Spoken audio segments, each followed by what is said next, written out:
When George asked me to do these pieces for you around rest, he also said, how do you rest, Deirdre, or what are your practices? And so I started to think about it, and I have some very simple things that frame and shape my life. One is, and I can't say that I do this all the time, so don't think that suddenly this becomes a habit that everybody has to do, but I'm a bit of a morning person, and I get up, and my responsibility is to take our new chocolate Labrador puppy out in the mornings. And so I go for about a 40-minute walk in woods near our house called Highfield Park. And actually, Cavall, that's the dog's name, it's King Arthur's dog, you can look it up. He's just amazing at teaching me how to live in the moment, how to appreciate him and the world around us. I'm always intrigued by what he sees and smells and loves, and it makes me look around me and wonder.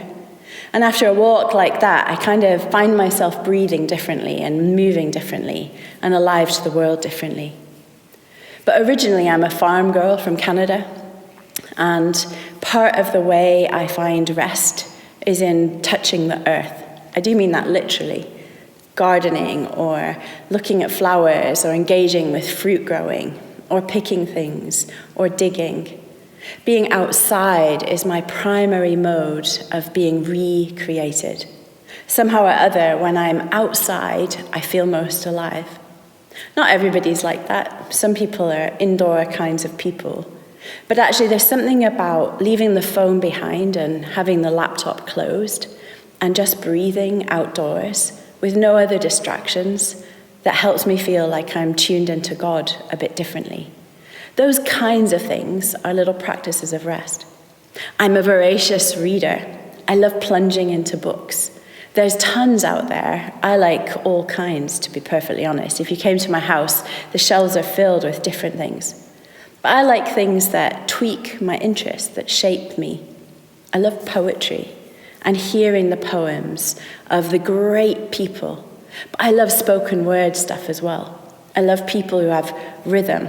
I find it restful to listen and to reflect like that. I'm not a brilliant singer, but I love listening to music, like common hymnal, the kinds of things that plunge you into deep words and rich music. Rest takes all kinds of forms, and it's shaped very much like my character. I'd encourage you to find your own ways into rest that look a little bit like you, but that are above all a discipline of life that will sustain you in the long haul. God be with you. We're glad you were able to join us for this invitation into rest. For further resources, we invite you to check out our care package for renewal and rest. You can access that through your Canvas student account or find the Google site in the description below.